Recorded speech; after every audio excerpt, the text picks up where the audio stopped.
happening is that the doors to people's hearts are opening, that your heart center, your heart chakra, if you will, which spins in greenish yellow, that's the color of grass in the botanical world. That color of grass is that color because of 528. In fact, you would not have 5,280 feet in a measured mile if it wasn't for 528. You wouldn't have circles. You wouldn't have any sacred geometry. You wouldn't have pyramids. Pyramids are intimately constructed based on the mathematics of pi, phi. You wouldn't have pi or phi without 528. In other words, you wouldn't have anything without love.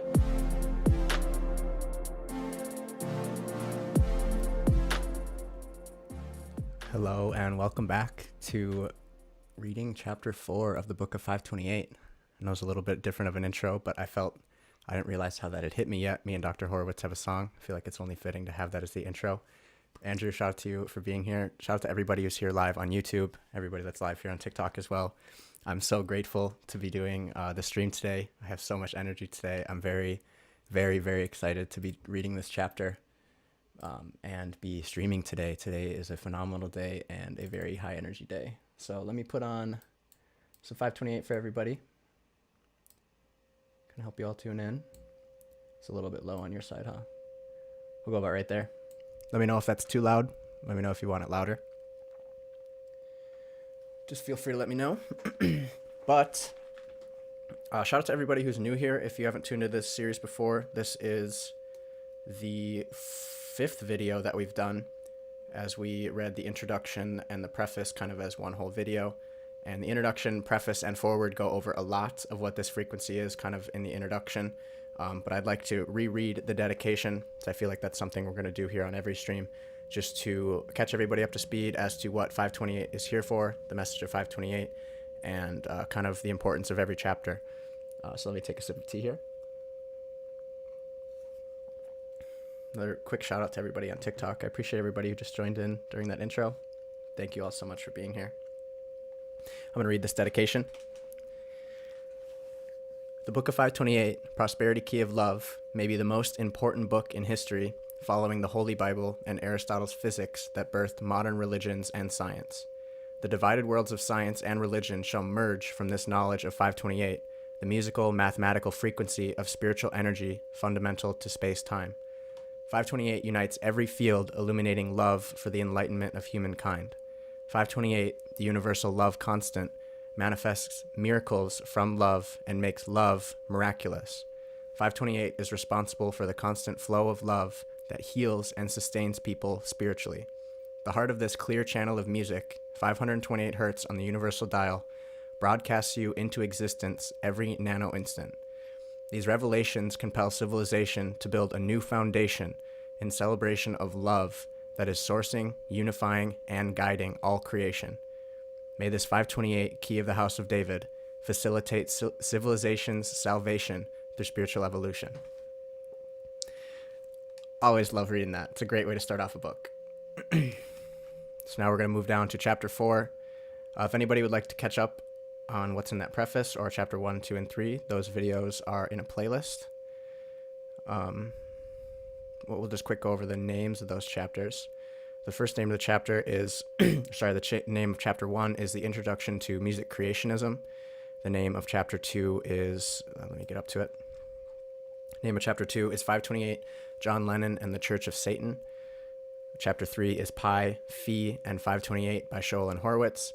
And this next chapter we're going to be starting is Musical Cult Controlling through A440 hertz tuning.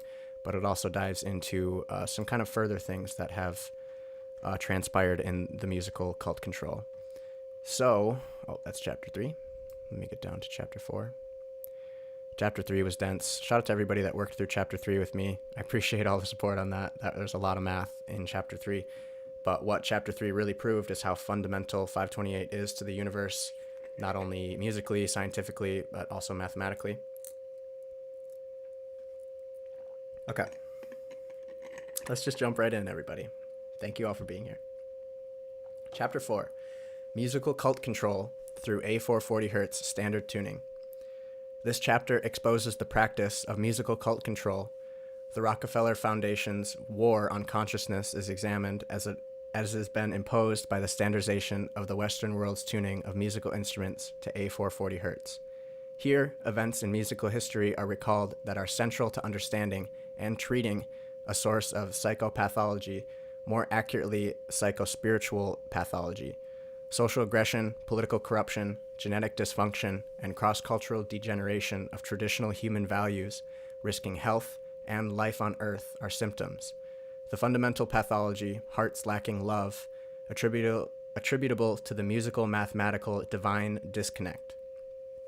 In essence, human spirituality and divine consciousness is being powerfully suppressed musically. This chapter aims to clarify this predicament and presents compelling evidence to inspire a 528 love revolution fueled by recording artists and discriminating audiences. The Rockefeller Foundation's military commercialization of this music is detailed here. The monopolization of the music industry by banking families representing the Illuminati features this imposed 440 Hz frequency that is herding populations into greater aggression, psychosocial agitation, and emotional distress. This evidence strongly suggests the 440 Hz tuning predisposes people to physical illnesses and financial impositions, thereby profiting the agents engaged in globalization. Alternatively, the most natural, harmonious, and instinctively attractive 528 Hz frequency that is vividly displayed botanically in the green grass and trees has been suppressed by the contrivance of A440 Hz standard tuning. That is, the good vibrations that the plant kingdom broadcasts in greenish yellow, which reduce emotional stress, social aggression, and remedies many illnesses, has been musically censored. Thus, a musical revolution is needed to advance world health and peace. This has already begun with musicians tuning their instruments to restore integrity to the performing arts and sciences. Music makers are urged to communicate and debate these facts, end the militarization of music that has been secretly administered, and retune instruments and voices to frequencies most loving, sustaining, and healing. The next passage, this is the introduction. Contrary to popular opinion, the most powerful hard science involving society, politics, and economics is behavioral science. Advertising agencies, social engineers, marketing firms, and the persuasive media direct people like cattle most profitably. A flock of sheep, for example, according to the Merck Veterinarian Manual, responds synchronously to stimuli such as approaching dogs or humans due to a special set of nerve cells that fire electrically, causing the release of stress hormones associated with the flight response and herd behavior. Malcolm Gladwell's The Tipping Point, How Little Things Can Make a Big Difference, cites social examples of the small percentage of the total population required to act at which momentum for change becomes unstoppable for the entire social network. For those of you who are watching on YouTube, these are figures. This goes into Elvis Presley. We're going to dive really deep into him and his manager. Continuing. There have been many unexplained mass hysteria episodes recorded besides the War of the Worlds fright that was broadcast by CBS Radio and narrated by Orson Welles on October 30th, 1938.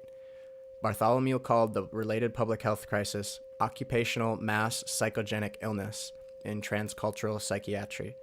Another investigator's name, Wesley, added the warning that this bizarre herd behavior impacts health and well-being. He considered how poorly this frequency impacted our mass mindset. The terroristic media uses it to induce stress and psycho-emotional trauma. He wrote, "It is easy to lose sight of the dynamic protean nature of mass sociogenic illness and its historical transcultural manifestations, which mirror popular social and cultural preoccupations that define each era and reflect unique social beliefs about the nature of the world." The background passage. Assuming the field of physics, including biophysics, is valid, and the universe, including life, is energetically constructed harmonic or dissonant according to the musical, mathematical proofs provided in the last chapter, then energy, including bioenergy or spirituality, impacts us physically very powerfully. The impacts, good and bad, are mediated vibrationally, really hydrosonically, through sound effects on body water. Water, nearly 80% of the human body weight, I have said, is a liquid crystal superconductor. Structured water science, as well as the field of electrogenics, proves this thesis adequately, given light, photons, and sound, phonons, have been shown to signal communications within and between cells via a liquid crystal proteoglycan matrix in cells and tissues. This strongly evidences the theory of hydrosonic creationism involving DNA and structured water. Likewise, psychosocial illnesses may be triggered more often by music than previously considered. Biocreation and health restoration may have more to do with frequencies and sound energy, or music, than has been previously thought. There are a lot of people who considered modern music annoying. Many become emotionally disturbed listening to certain types of music. What few people realize, regardless of the type of music played in the Western world, the Illuminati's standard tuning for instruments and voices was instituted at the same time by the same agents and agencies advancing acoustic war studies for inducing mass hysteria. This dirty fact of musical history may be terminal to the status quo of the music industry and the movers and shakers of sociocultural crises. Throughout history, there have been persons of wealth and power engaged in war-making, profiteering, and various methods of population control. In 1770, for instance, Mayor Amschel Bauer, aka Rothschild, developed plans to advance the mission of global domination through a network of central banks that his family and their silent partners controlled. Many reputable authors track today's degenerative socioeconomic trends and genocidal acts depopulating native people to levels of threatened extinction to the Illuminati's powerful influence. The Rothschild and Rockefeller families administer their policies through private organizations controlling multiple multinational corporations and governments, i.e., secret societies and governing councils such as the Council of Foreign Relations or the Partnership for New York City. As a result of this influence, wrote Thomas D. Schaff in a controversial review article urging the termination of the un-American Federal Reserve Bank and the offshore bankers' control over the U.S. Treasury, the arc of Western civilization has gone from ascent, belief in God, focused on the higher centers of love, joy, purity, and selflessness, to descent, focused on the lower centers of consciousness, like those of power, wealth, and physical gratification. The apex was called the Enlightenment, when the illuminated ones, a Luciferius term meaning keepers of the light, took over for God. Typical of Satan, decline into moral darkness is represented as light. Light and sound is generated and measured mathematically according to frequencies. It stands to reason then, following Schaff's empirically evidenced thesis, we are engaged in frequency warfare in which ultimate power and control is waged bioenergetically or biospiritually. There is now zero doubt that music, frequency modulations, or electromagnetic manipulations are affecting consciousness and impacting biology, physiology, and human behavior. Take a little sip of tea. Shout out to everybody that's here. On to the next passage. The Rockefeller Foundation and military music. In 1913, the Rothschilds set up their third and current central bank in America, the Federal Reserve Bank, with the help of their agents J.P. Morgan and J.D. Rockefeller. Those investment firms controlling banking and the economy, the sole investment firms left standing on Wall Street, have been financed by the Rothschilds since 1865. World Wars I and II evidenced the banking cartel's profitable depopulation politics and policies. For instance, in 1914, at the beginning of World War I, the German Rothschild Bank loaned money to the German government, the British Rothschild Bank loaned money to Britain, and the French Rothschild Bank loaned money to the French government. War propaganda served the Rothschilds' geopolitical and financial agendas and was provided by the three main European news agencies, Wolf in Germany, Reuters in England, and Havas in France, each financed by Rothschild banks. Excuse me. Between World Wars I and II, scientific studies in musical frequencies best suited for war-making were funded by the Rothschild-Rockefeller alliance, represented by the Rockefeller Foundation and the United States Navy. A major objective of the war makers, besides profitable population control, was research to determine musical or acoustic weapons capable of producing psychopathology, emotional distress, and mass hysteria. According to Rockefeller Foundation archives, grants provided by the Foundation, in concert with the U.S. Navy and National Defense Research Council, commissioned acoustic energy researchers, including Harold Burris Meyer, an audio engineer and drama instructor at New Jersey's Stevens Institute of Technology.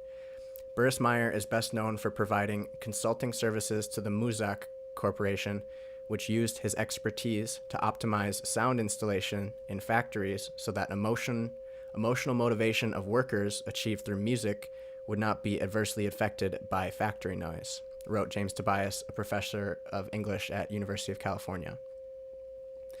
Tobias reviewed Rockefeller Foundation archives and documented investigations leading to psychological warfare, applications of acoustic vibrations, ultimately advanced militarily and commercially.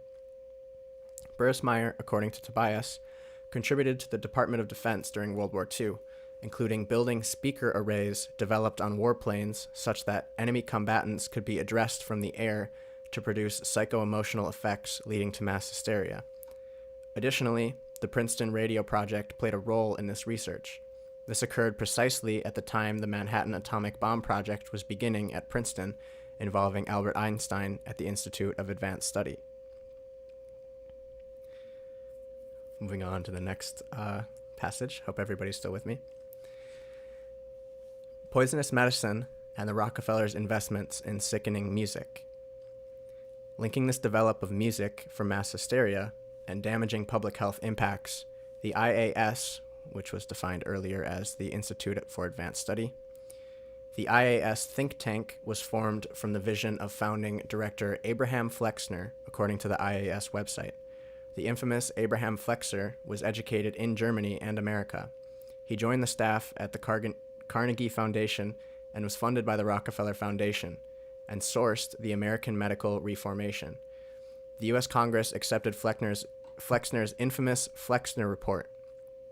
This bogus research paper exclusively benefited the IG Farben Rockefeller-led petrochemical pharmaceutical alliance. Flexner and his report vilified every form of natural healing in order to monopolize healthcare.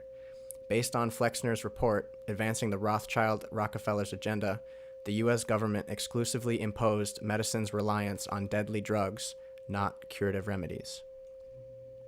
The Rockefeller Foundation's assistant director for the humanities at the time Flexner compiled his report was John Marshall, who, along with the authors of Composing for the Films, which was released in 1947, Hans Eisler and Theodor Adorno, were featured performers in the musical projects serving military and commercial interests. Their activities juxtaposed military objectives with artistic and philanthropic initiatives. As this research and development of the broadcasting industry advanced to impact herd behavior and psychosocial illnesses, it is clear that every malady generated musically, vibrationally, i.e. bioenergetically, increased investors' profitability. Now we're going to dive kind of a little bit into the music industry as we move into this. For those of you on YouTube, this is Elvis Presley and his agent, Tom Parker, which actually wasn't his name. Although Eisler or Adorno appear to be innocent of wrongdoing, according to Tobias, both were unfavorably treated by their higher-ups. Eisler opposed the use of music for cultural manipulation and is eventually deported following years of harassment by J. Edgar Hoover's FBI. The publicity generated by his deportation embarrassed the Rockefeller Foundation.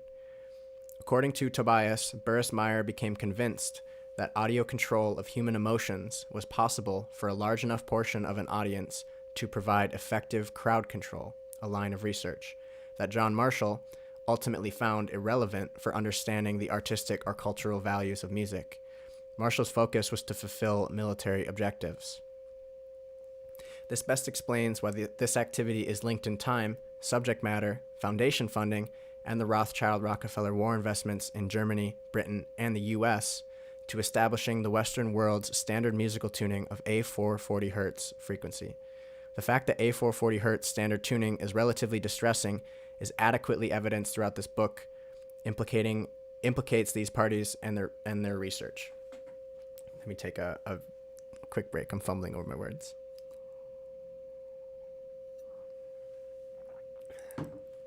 Shout out to you, Richard. Thank you for coming in here. I appreciate everybody who's here on TikTok and who's here on YouTube. All right, here we go. We're at the mouth of the rabbit hole. Oh, we're in the rabbit hole. We're gonna dive. Sequestering the history of A440 Hz tuning. Furthermore, raising more suspicion, I personally contacted Professor Tobias to request his consent to link a couple of my websites to his online paper. I also invited his submission of a related article for publication in Medical Veritas Journal. He declined, saying he did not wish to jeopardize publication of his work by the Rockefeller Foundation. However, a simple internet search showed his manuscript was already published by the Rockefeller Archive Center with the following ethically objectionable notice. This research report is presented here with the author's permission, but should not be cited or quoted without the author's consent. Rockefeller Archive Center Research Reports Online is a periodic publication of the Rockefeller Archive Center, intended to foster the network of scholarship in the history of philanthropy and to highlight the diverse range of materials and subject covered in the collections of the Rockefeller Archive Center. The reports are drawn from essays submitted by researchers who have visited the Archive Center, many of whom have received grants from the Archive Center to support their research. The ideas and opinions expressed in this report are those of the author and are not intended to represent the Rockefeller Archive Center. Frankly, under fair use copyright laws, Dr. Tobias and Rockefeller Archive Center has zero right to prohibit his internet published work, currently available for review here, and he has a link to it, to be withheld from public scrutiny and scholarly commentary, particularly as it involves matters of widespread psychosocial pathology, public health, and national security. For the record, Dr. Tobias neglected to reply to my invitation to prepare a Medical Veritas submission or consent to be interviewed by me on this topic. For those of you who don't know what Medical Veritas is, this is Dr. Horowitz's kind of like his medical firm, and he is I think he's the president, and Dr. Sherry Kane is the vice president. I would highly recommend checking out medicalveritas.org. Moving into the next passage, which is Bioenergetic Music from Mass Hysteria. Tobias's manuscript makes it clear that he was alarmed at his discovery that bioenergetic research in acoustic science funded by the Rockefeller Foundation focused on producing the social impacts of emotional arousal and even mass hysteria. This research included investigations in physical analysis of sound effects, an established technique which others may use in practice dependably. The determination of measures by which audience reactions could be accessed, even without any technical capacity for the psychological measurement of the audience response, and the use of sound effects that produce what was really mass hysteria. Tobias noted the foundation funded investigations extended to average tolerance of sound effects of different intensities and of different frequencies, or the effectiveness of sound in relation to different noise levels. The clear interest here seems to be in the dramatic use emphasized in bringing audiences with the use of the sensory appeal of sound effects to states of mass hysteria. These revelations best account for the mass hysteria demonstrated by audience responding to rock and rollers, initially Elvis Presley, followed by the British invaders. It was recently revealed that the Beatles were barred from performing in Israel following an investigation that prompted the Education Ministry to conclude the Beatles' performance caused hysteria and mass disorder. There is no musical or artistic experience here, but a sensual display that arouses feelings of aggression replete with sexual stimuli. At that time, the Israeli Mossad was effectively tracking Her Majesty's Secret Service, MI6, and CIA military interests as it had been since World War II. In 1938, the British American radio and television cartel was funded and administered by the Rockefeller Foundation, also funding Jewish hate campaigns and administering Nazi eugenics. This Anglo-American media connection was evidenced by Michelle Hilmes. On August 31st, 1957, Hysterical crowds trampled people, including Canadian reporter John Kirkwood, who wrote, "It was like watching a demented army swarm down the hillside to do battle in the plain when those frenzied teenagers stormed the field. Elvis and his music played a small part in the dizzy circus. The big show was provided by Vancouver teenagers, transformed into writhing frenzied idiots of delight by the savage jungle beat music. A hard, bitter core of teenage troublemakers turned Elvis Presley's one-night stand at the Empire Stadium into the most disgusting exhibition of mass hysteria and lunacy this city has ever witnessed." Colonel Parker also enjoyed reading the accounts of the riot the next day. Now we're going to dive. Anybody knows about Elvis Presley? Colonel Tom Parker. It turns out that Colonel Tom Parker, Elvis's manager, was suspect for illegally joining the U.S. Army as a European immigrant. He broke his co-management contract with Hank Snow for exclusive control over Elvis's career. He developed Presley's contract with the RCA and worked under the alias of Cole Tom Parker.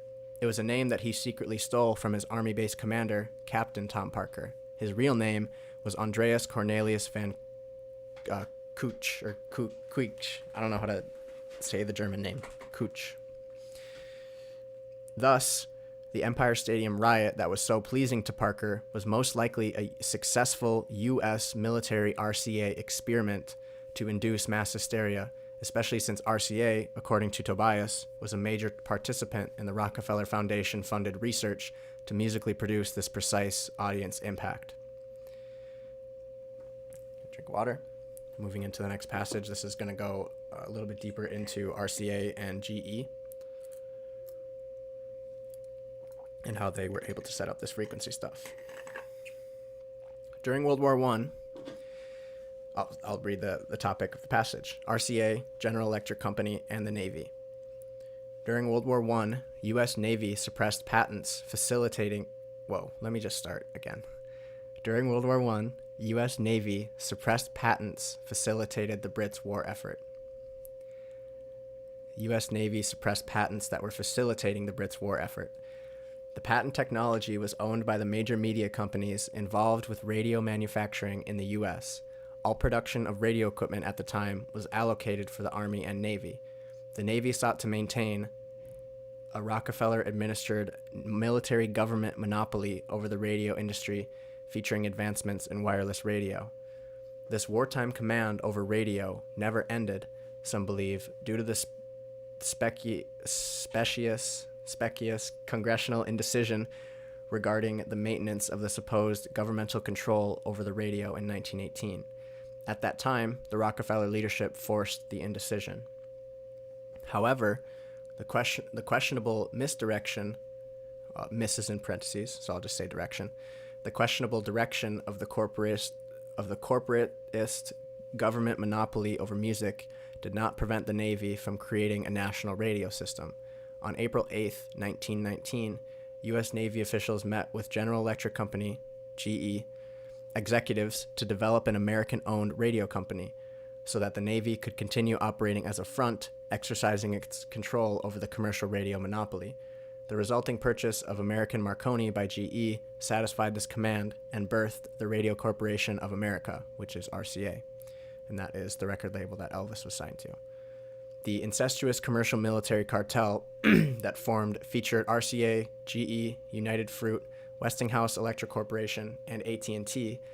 This alliance laid the groundwork for fascist control of not only the energy industries, including human energy, bioenergy, but also spirituality that overlaps electrogenics and the eugenics and psychiatric genetics movements advanced at the time by the same elite players. I'm going to read that again because that's an important sentence and I butchered it. This alliance laid the groundwork for the fascist control of not only the energy industries, including human energy, bioenergy, but also spirituality that overlaps electrogenics and the eugenics and psychiatric genetic movements advanced at the time by the same elite players. The resulting developments, including the National Broadcasting Company, NBC, and a government-created monopoly in radio and television, with AT&T controlling telephone communications. Tobias's review of Rockefeller Foundation archives proves that a major objective of the cartel was to coordinate British and American corporate and military interests in radio research and television broadcasting, initially featuring the British Broadcasting System, BBC, and RCA. Tobias's review showed their research focused on psychotronic warfare, physiological stress induction, negative affective or emotional arousal, mass persuasion, herd behavior, and population control. This black op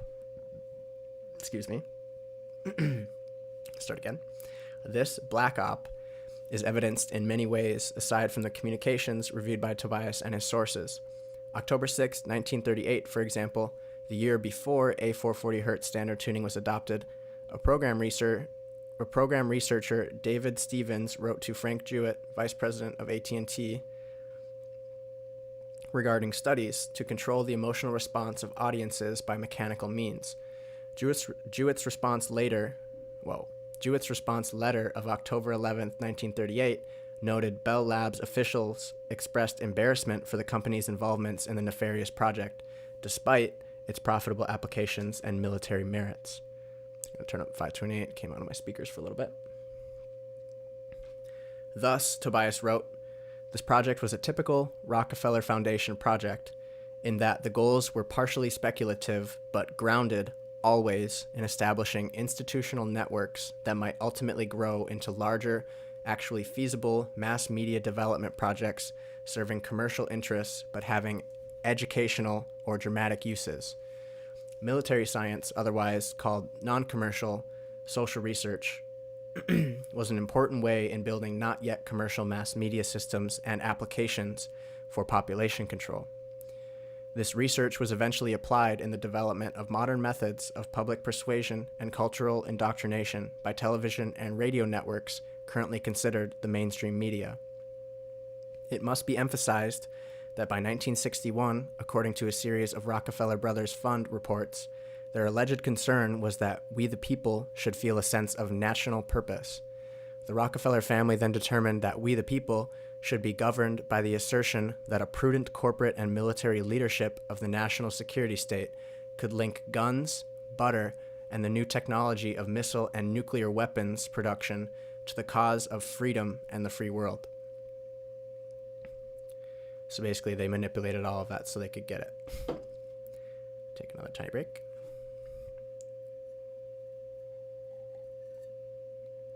I hope you are all with me. I know this is a deep dive into history, but it is all very relevant, and it is building into kind of the culmination of this chapter. So next passage. The media applies military psychoscience.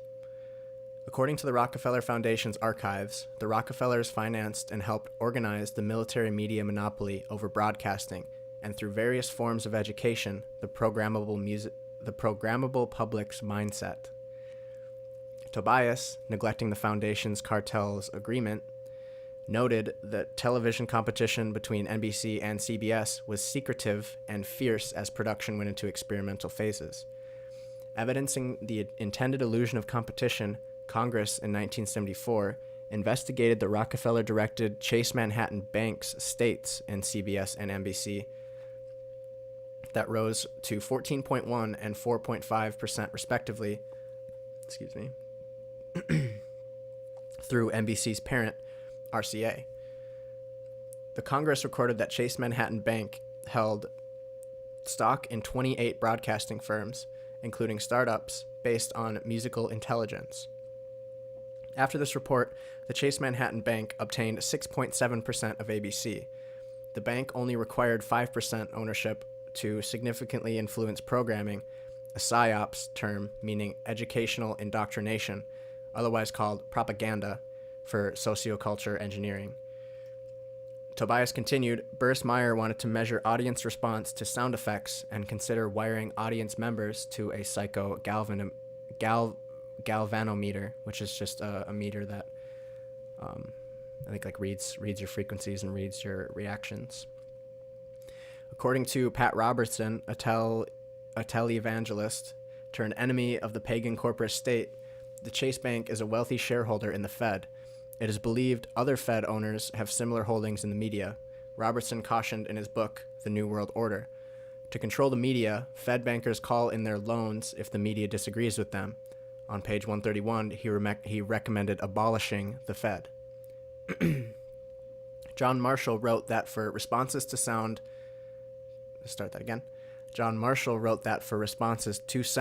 to be effective. I'm going to start third time. Here we go. John Marshall wrote that for responses to sound to be effective, emotion involvement is required. If the psychogalvanometer gives even a rough measure of emotional involvement, perhaps that is sufficient for Burris-Meyer's purposes.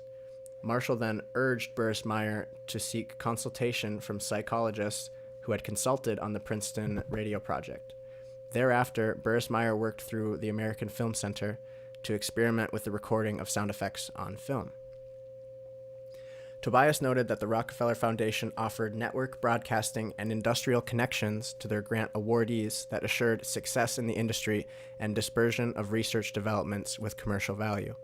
Rockefeller support, he wrote, particularly through Marshall's insights and wide-ranging personal network, typically and vastly expanded the human and institutional resources of any project grantee, in addition to monetary support.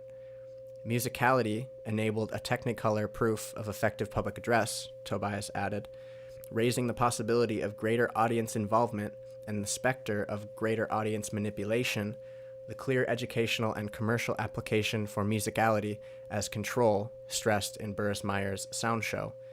In works like Disney's Fantasia, where as much justifications for, as much as demonstrations of, the use of these advanced acoustic warfare technologies. Hope everybody's with me still. Here we go. Introducing A440 Hertz to professionals. The introduction of electronic sound for stage, screen, and television did not proceed easily. In 1910, motivated by a grant provided by the Rockefeller Foundation for the American Federation of Musicians, the initial effort to institute A440 Hertz standard tuning had limited success in America. In Europe, the initial effort had zero impact. Additional promotions were needed to secure the music world's acceptance of A440 Hertz that was perceived as less pleasant or dull when compared with other frequencies described below. Ironically, and most revealing about the British-German-American cartel agreement, European musicians and the British Standards Institute, which is BSI, were persuaded to accept this tuning in 1939 by Nazi Party propaganda minister Joseph Goebbels. At the time, Goebbels was advancing to become England's greatest media nemesis. He, along with the Third Reich, was financially backed by Rockefeller Rothschild bankers. Lynn Kavanagh, a widely referenced historian, reviewed the evolution of standard musical tuning and official reactions to it. Contrary to propaganda and current consensus, Kavanagh determined that it was 1939, not 1938, as the true year the BSI adopted the A440 Hertz standard promoted by the Rockefeller Nazi consortium. At that time, England was about to declare war with Germany, so surely MI6 would have known of the Rockefellers' alliance with IG Farben. This consortium fueled Hitler's military buildup against Poland and threatened England. The funding of Hitler by the Rothschild-Rockefeller Warburg bankers backing their Nazi partners was known throughout the intelligence communities. The Allied MI6, the American OSS, now called the CIA, intelligence agencies, as well as Israel's Irgun, now called the Mossad, sequestered this intelligence and hashed historic accounts. Kavanagh's account evidences treachery in that Hitler's Germany invaded Poland, officially starting World War II on September 1st, 1939. Only 3 months earlier, following widespread rejection of A440 Hertz by musicians worldwide, Nazi propaganda minister Goebbels argued on behalf of establishing this standard tuning. Apparently, his intrusion into musical artistry effectively persuaded Hitler's supposed enemies in Britain to adopt this allegedly superior tuning for the master race, was financed by the banking cartel. After the war, the Rockefeller Standard Oil Company was indicted by the U.S. federal court as an enemy national, that is, an American traitor. It is proven that the Rockefeller enterprise was a full partner of the IG Farben and the Third Reich. It's pretty messed up if the federal court indicted the Rockefeller Oil Company as an enemy national or American traitor and that they're still allowed to be here. Anyways, next passage. A440 Hertz versus A444 Hertz standard tuning. Research and developments in musical weaponry, tuning with dissonant frequencies, yielding the latest and greatest war-making technology for broadcasting mass hysteria, was finally instituted, speculatively adopted, thusly, according to Kavanaugh. This is a little excerpt. Success was achieved at a 1939 international conference held in London, presumably as a compromise between current tendencies and earlier pitch standards. It was agreed that the international standard for concert pitch would thenceforth be based on A440 Hz, very close to the Royal Philharmonic's A439 of dubious derivation. The BBC began to broadcast the A440 Hz tuning note, which, for the sake of accuracy, was produced electronically. To help reconcile what was made irreconcilable about the standard tuning by covert operators and censorship, Kavanaugh referenced Lewin S. Lloyd, a representative of the BSI, knowledgeable about Lloyd's publication in the Journal of Royal Society of Arts in 1949, titled International Standard Music Pitch. Without acknowledging the creative artistry and spirituality of music making, here's how propagandists at the BBC, effectively controlled by Rothschild Rockefeller banking families, electrically generated the 440 Hz pure tone for media broadcasting. Here's a little figure for all of you on YouTube. A little excerpt again from Kavanaugh's report. The BBC tuning note is derived from an oscillator controlled by a piezoelectric crystal that vibrates with a frequency of 1 million hertz. This is reduced to a frequency of 1000 hertz by electronic dividers. It is then multiplied 11 times and divided 25, so producing the required frequency of 440 hertz. As 439 is a prime number, As 439 Hz is a prime number, a frequency of 439 could not be broadcast by such means as this. Out of the excerpt. According to preliminary research, analysis, and professional discussions by Walton, Kohler, Reed, et al., so I guess there's a few more, on the internet, A440 Hz frequency music comprises human energy and chakra balancing. The chakras were virtually shocked by A440 Hz tuning, certainly from the heart down to the lower spine. Alternatively, chakras above the heart are stimulated. Walton discovered that A440 Hz standard coincides with the solfeggio's 741 note at F sharp. This vibration stimulates the pineal gland, ego, and left brain function, overpowering the heart, mind, and intuition and creative inspiration. Given the information in this book, especially this chapter, the world must now consider the devil's interval between A440 Hz and C equals 528 Hz. The spiritually repressive impact of standard tuning and its potential health effects. Consideration must be given to well-being and the expression of higher human values and emotions, including love, faith, joy, and bravery. Religious leaders suppressed the original solfeggio musical scale valued by Pythagoreans. Pythagoreans were referenced by Tobias as subscribing to the bioenergetic epistemologies described by Helmholtz. Adequate bioenergetic details about 528s. I don't know why I'm added an S on that. Adequate bioenergetic details about 528 Hz and its harmonic tuning at A444 Hz are provided herein to prompt international outrage concerning the A440 Hz imposition. Alternatively, a 528 love revolution is warranted by this information. This knowledge best explains why so many musicians intuitively feel better tuning up or down, a bit sharp or flat, from A440 Hz standard tuning. Musicians seek ultimate musical expression who are spiritually sensitive to nature and natural pitches, are compelled instinctively to reject intrusions to pure harmony with the flow of sacred cosmic energy. Still hope everybody's with me. Shout out to everybody who is here. We are really getting into a lot of spiritual warfare here. Here we go. The next passage is leading experts endorse A444 Hz. Lewin S. Lloyd, in the Journal of the Royal Society of Arts in 1949, for example, described his innate drive to tune up to a brighter, more soothing and inspired frequency than A440 Hz. Lloyd, an expert and leading critic of A440 Hz tuning, described this generally felt indelible calling for a higher pitch. The British author and composer expressed his preference for precisely A440 Hz tuning that manifests the C5 pitch at 528. He wrote that this 4 Hz higher pitch is more pleasing generally for more musicians worldwide. Here are his words. So this is an excerpt from Lewin Lloyd in 1949, which again is 10 years after they instituted A440 Hz.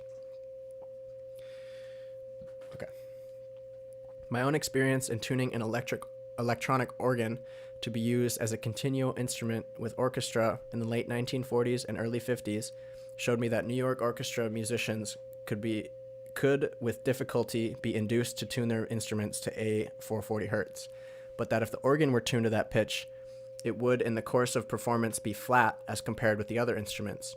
If, on the other hand, I tuned the organ to A444, this difficulty disappeared.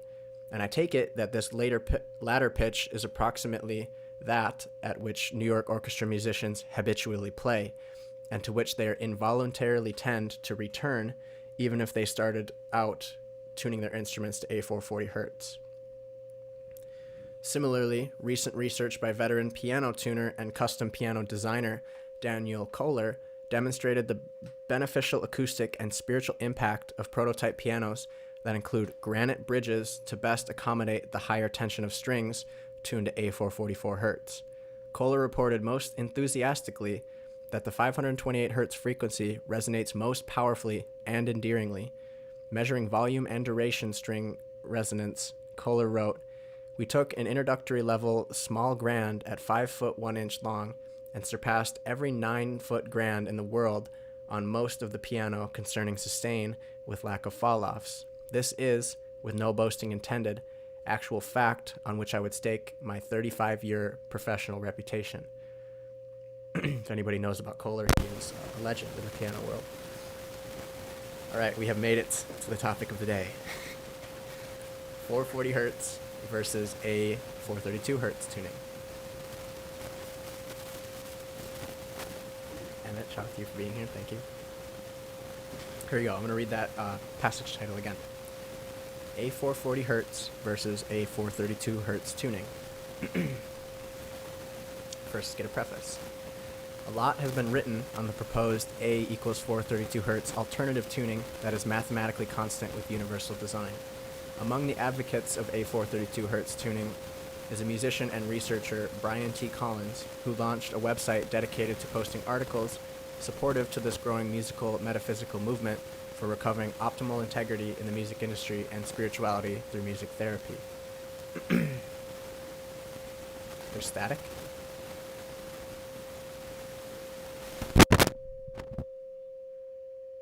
Did that make it go away? Give me 1 second.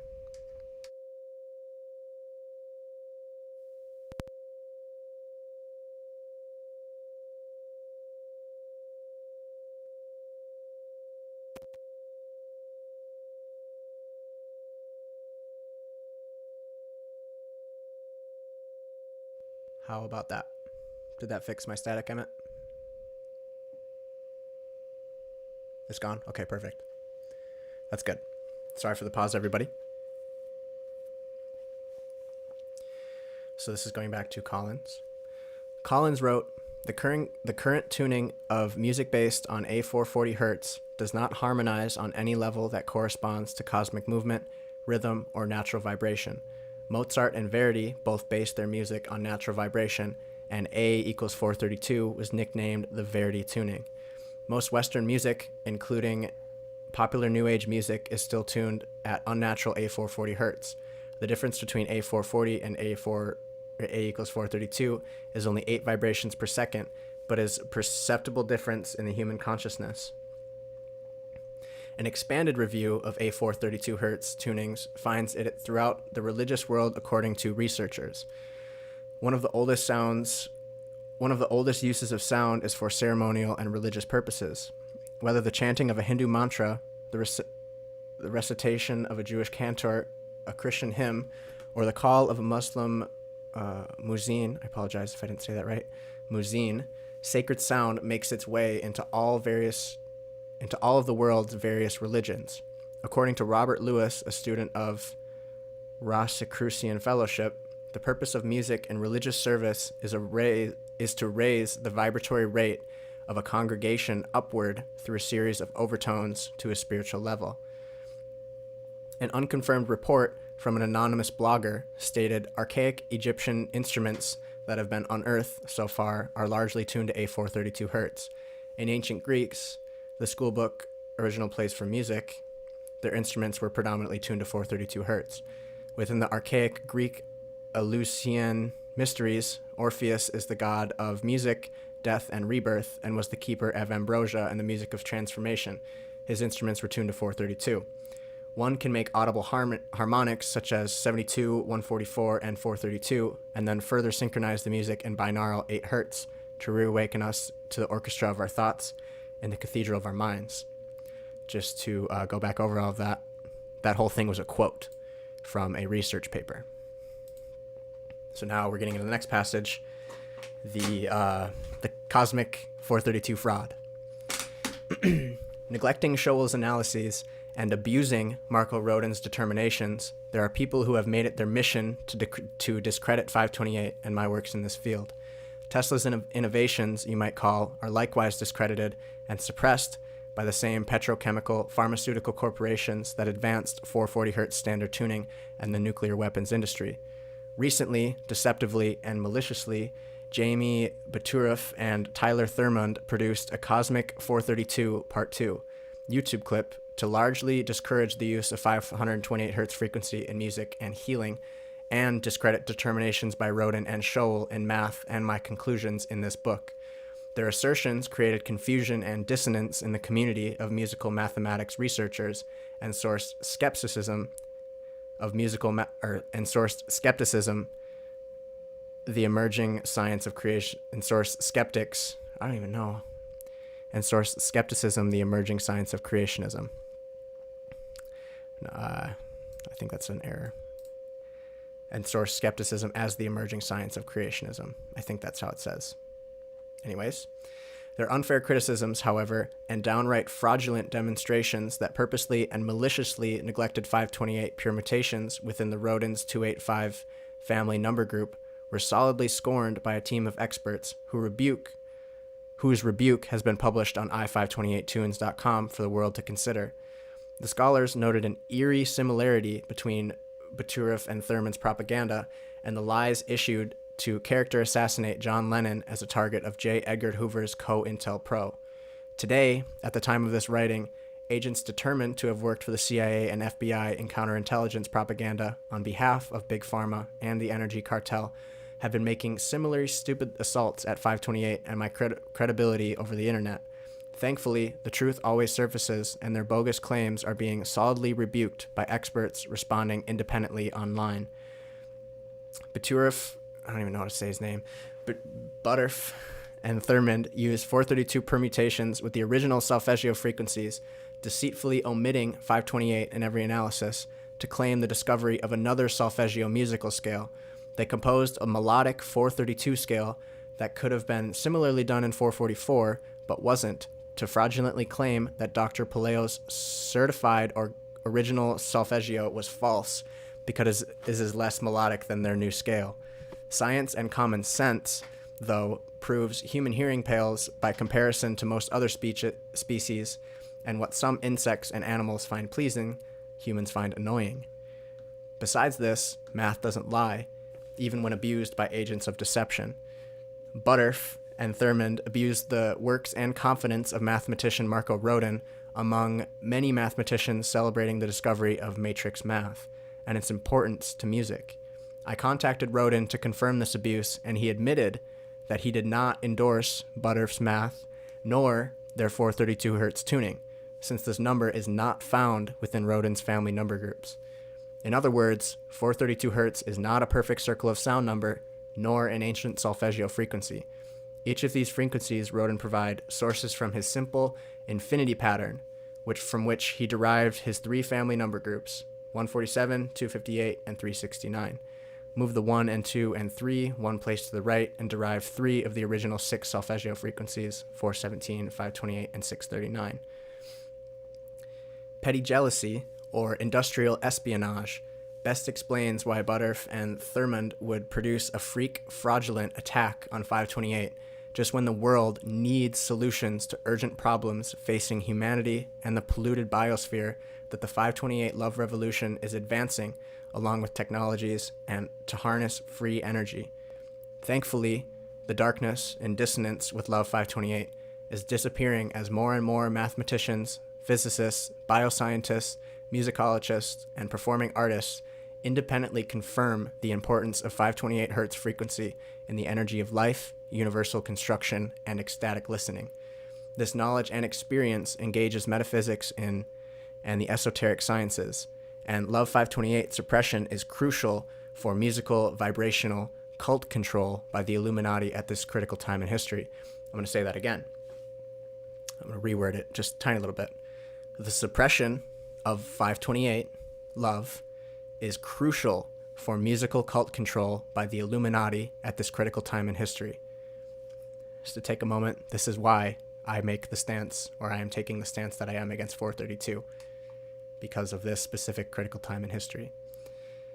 The subversion of 528 discoveries by Thurmond and Butterf, for example, is reminiscent of Tobias's reporting of subversion in the music industry accomplished through the control of esoteric epistemologies. In this vein, Tobias reported that the Rockefeller Foundations and the U.S. Navy's funding for militarizing music suppressed the bioenergetic fields of discovery and related developments in this technology. In this regard, Tobias wrote, this is an excerpt from Tobias. Excuse me. In the course of this large-scale historical transition in which bioinformatic epistemologies drew from and displaced bioenergetic, biospiritual ones, historically, visual music theorists have attributed such attempts at writing sound in magnetic, electrical, electronic, or digital media as indebted to a larger history of color organs, alchemy, or Pythagorean or Neo-Pythagorean epistemologies. Here, though, we see the tensions in clear detail. At stake is a historical transition between essentially bioenergetic epistemologies after Helmholtz and bioinformatic epistemologies emerging with Turing, Wiener, or Shannon.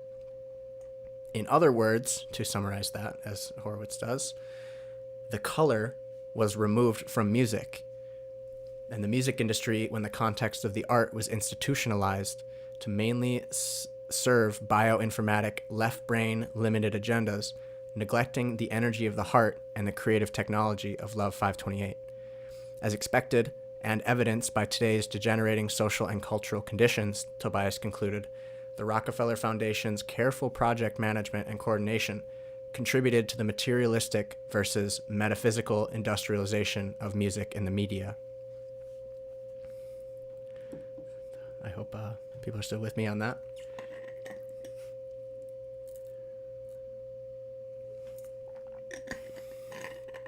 If anybody does have questions about that, we will be able to ask those questions to Dr. Horowitz.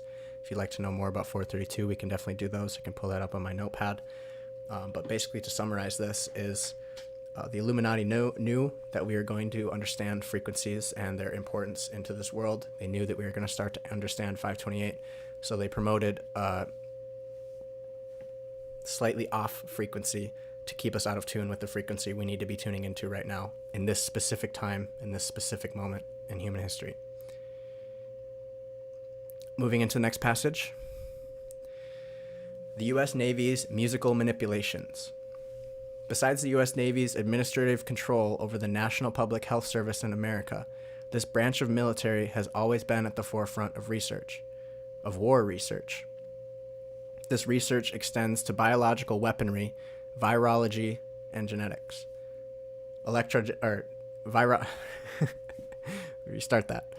This research extends to biological weaponry, virology, genetics, electrogenetics, DNA recombinomics, so recombinations, technical developments in electronics, communications, signaling, and military intelligence bearing on the subject of frequencies, especially those required for producing mass hysteria.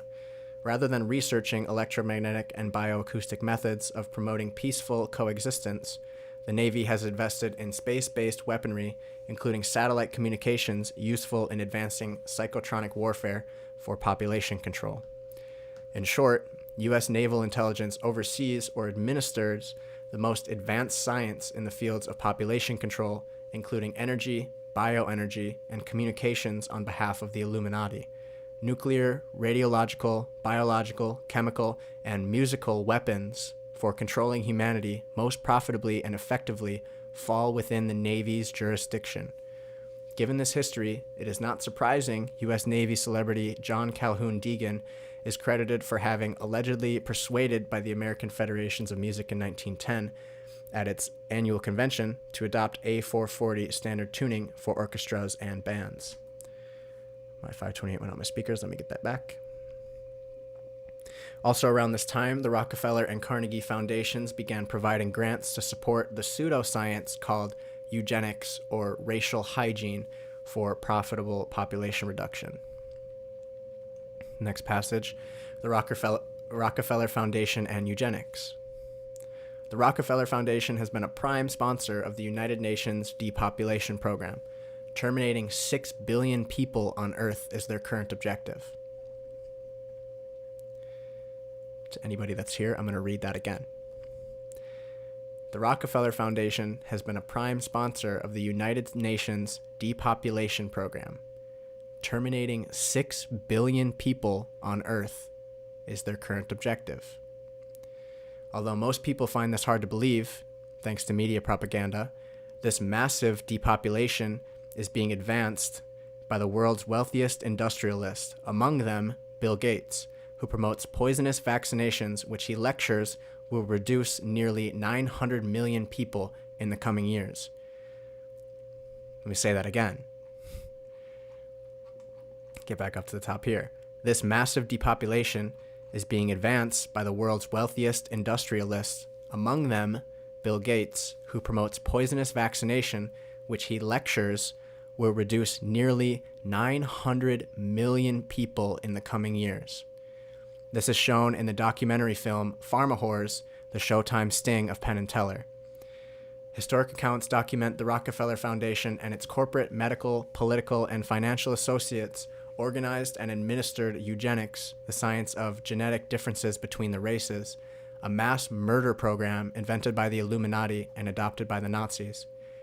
A440 Hz tuning, along with the psychiatric genetics, was instituted at this precise time with the Rockefeller Foundation money. For this new field of science, the foundation reorganized medical education in Germany, creating and henceforth directing the Kaiser Wilhelm Institute for Psychiatry, and the Kaiser Wilhelm Institute for Anthropology, Eugenics, and Human Heredity. The Rockefellers' chief executive overseeing these institutions was the infamous war criminal Swiss psychiatrist Ernst Rudin, assisted by his protégés Ottmar Verschuer and Franz J. Kalman. In 1932, the British-led eugenics movement designated the Rockefellers' appointee Rudin as the president of the Worldwide Eugenics Federation. The movement called for the killing or sterilization of people whose heredity made them a perceived burden. Read that one again, too. The movement, This is 1932, British-led eugenic movement led by Ernst Rudin. The movement called for the killing or sterilization. Why can't I say that word? The movement called for the killing and sterilization. It doesn't even say sterilization, it says sterilizing. One more time. The movement called for the killing or sterilizing of people whose heredity made them a perceived burden. The Rockefeller Foundation's German grantees drew upon the existing American racial hygiene statutes passed by state of Virginia. Verschuer and his assistant Joseph Mengele collaborated on reports for special courts which enforced Rudin's racial purity law against cohabitation of Aryans with non-Aryans. It was in 1932. Take another sip of tea. Lots of name dropping, huh? Lots of name dropping. The next passage. Shout out to everybody who's here. Thank you all for being here. The cult of music, one more time. This is the topic of the next passage. The cult of militarized music. According to Tobias, the wartime economy provided greater funding for musical research and development for opportunists with conflicting military and nonprofit interests. In September 1941, Burris Meyer was encouraged by the Navy Subcommittee on Sound Sources of the National Defense Research Council to receive $50,000 for another one-year contract to deliver what was called his command performance. In 1942, in a letter to John Marshall, Burris Meyer stated his belief that military applications of his acoustic research would be used in the entertainment industry following the war. Soon thereafter, a California defense contractor planned to develop wired music installations to deliver Muzak-style, that's M-U-Z-A-K, Muzak-style ambient sound in movie theaters. So taking the technology that they had created earlier in, I think, the 1920s, 1930s, and then installing that in movie theaters. Tobias detailed the power of sound control to create musical corporeal synchronization. That is, people's bodies would bioenergetically entrain to the musical frequencies and electronically engineered sound effects. These would affect people's emotions and cause them to act in certain programmable ways. This would occur across a variety of environments and across the wartime economy. Tobias noted that Burris Meyer had been requisitioned by the Navy, and with R.L. Cardinal co-wrote a guide to industrial sound published by the War Production Board. It doesn't give a date. It gives you a place in the War Production Board, though. Sound control, according to Tobias, worked for the Rockefeller Foundation as a general signifier of cultural, factory, and military industries. Tobias's legendary characters considered the long-term implications of militarizing music in terms of both conflicts between trade and research, as well as the Foundation's goal of developing nonprofit, educational, industrial, and military institutional networks. This, Tobias wrote, is in fact the crux in overall commoditization of listening across educational, artistic, working, consuming, and military environments. The culture industries were the commercial arm legitimating a broader control of consciousness. As in the 1500s, wherein Shakespearean plays were promotionally pivotal in advancing English as the New World language, the 20th century's mass media musical manipulation of the culture and consciousness is hereby exposed as the modus operandi of the Illuminati. On May 16, 1949, the Rockefeller Foundation's Charles B. Foss ran into Burris Meyer on the train platform at Penn Station in Newark and rode with him to Philadelphia.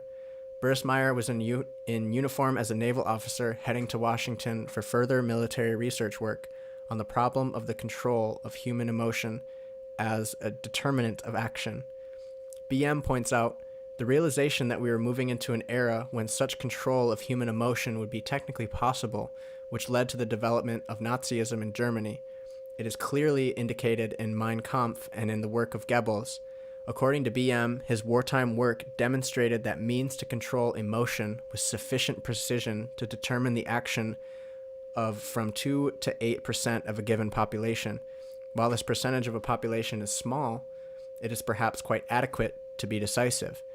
There is no use ignoring the possibility of such techniques and hoping that the disturbing visions of what the effects in politics might be will go away.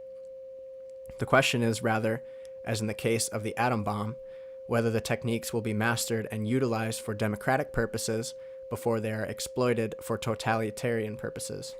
This is the background of BM's conviction that this work is important and urgent to the United States.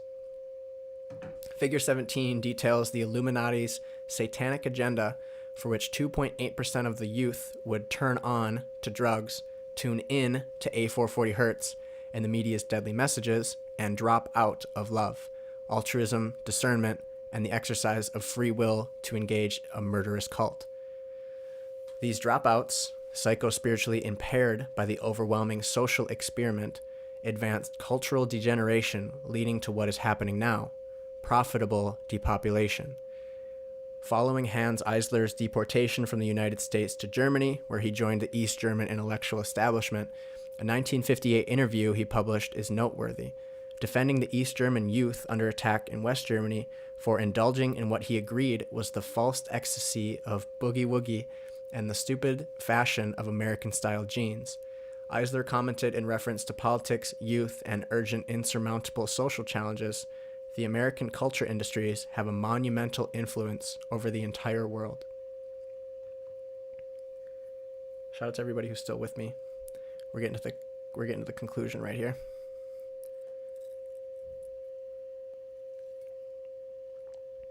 Okay, I think it's the last passage.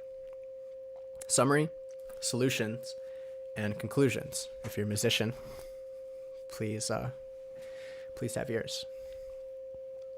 The current world crises, cultural indoctrination, and behavior modification has a lot to do with the science of coercion, the history of musical tuning, and the media. The history of musical instrument tuning.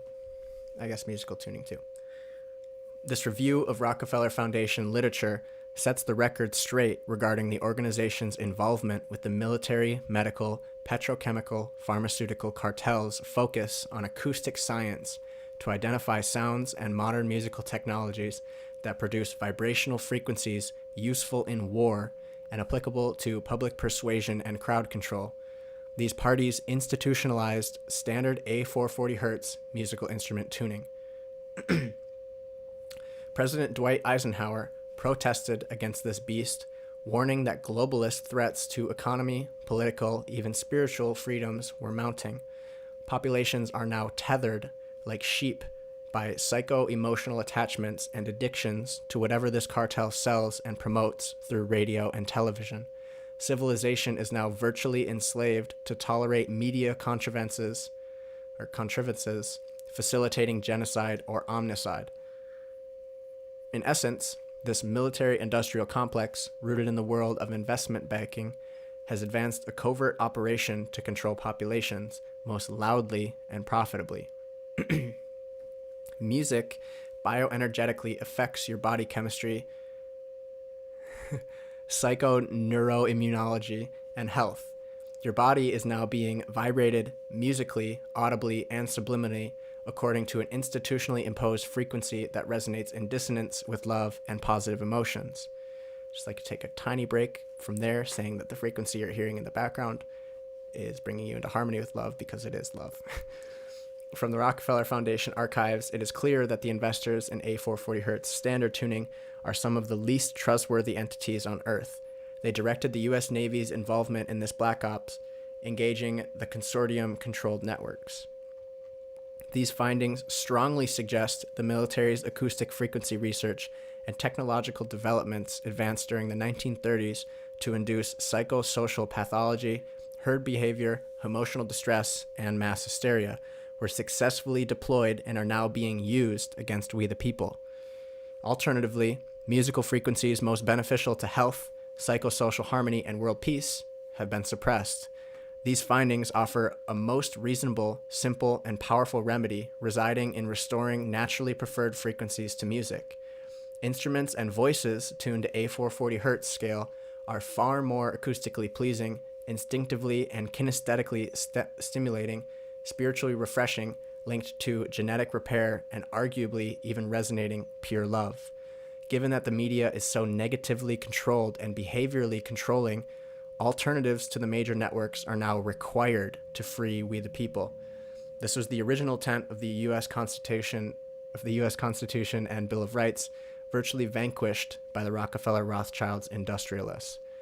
Many musicians, mathematicians, physicians, physicists, and even geneticists now celebrate the emergence of truth about 528 Hz as an apparent carrier wave of love broadcasting from the heart of everything in nature, or the heart of the electromagnetic energy matrix. The vast majority of objective investigators now view these revelations as an opportunity to rediscover our spiritual roots in music. With the accelerating spiritual renaissance, this knowledge is perfectly timed to remedy otherwise impossible problems imposed on the world by unelected controllers of geopolitics and economics. Everyone is urged to discuss these findings, reject secret militarization of music, and retune instruments and voices to frequencies most sustaining and healing.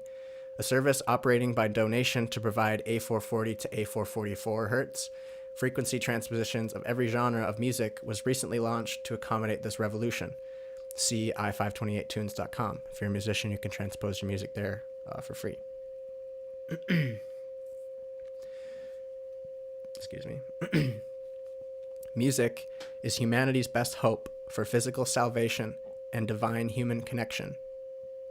The spiritual musical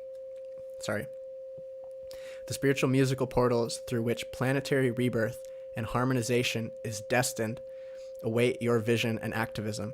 The choice remains yours to advance solutions or remain part of the problem. And that is the end of chapter 4. Only to be met with chapter 5, the 528 Love Revolution, diving really, really, really deep into a lot of these concepts that were introduced in this chapter. I know this chapter is very deep and went into a lot of history back in the early 1900s, but it goes into how they have been able to set up this control scheme that they now have over us. And it also gives an answer and a way to descale the control and power that they have gained over us using this spiritual warfare. So shout out to everybody that's here live. Thank you all for witnessing that. I was so excited to read that chapter. I'm still going to be reading chapter 5 today. I'm going to take probably a 15-minute break. I'll be back on here at 2:30. Just like walk my legs out a little bit, calm my energy down. But thank you all so much for being here for this hour and 17 minutes. That's actually not too bad. That's good. If you do have any questions, feel free to leave those in the comments following this video or right now. Again, we're going to have the ability and the blessing to interview Dr. Leonard Horowitz, who is the author of this book. So if there's anything that you have questions about or need more explaining on, if you want to know more about why 432 Hertz isn't necessarily the right, I wouldn't say right, the highest vibratory choice to tune your music to, then we can also get those answers directly from the source, from Dr. Horowitz, as we complete this series, which I'm hoping to do by the 18th or the 19th before December 21st. Shout out to everybody on TikTok who is all hanging out here. Joanne, shout out to you. Lonesome Paradox, shout out to you. People of this earth, thank you for coming in here. I'm very appreciative of everybody that's in here. If I missed out on anybody, Neurofem, if you're still in here, shout out to you. Shout out to everybody. By Charles Manson, that's funny. Nice. So we're going to wrap this up here. I'm going to be back here 2:30. We're going to be reading chapter 5, the 528 Love Revolution. That's going to be here in 10 minutes. Thank you all so much for watching this chapter. Thank you for being here live if you are. If you're in the future, very appreciative of you. And I will see you in 10 minutes for the next chapter. Okay, peace. All right, TikTok.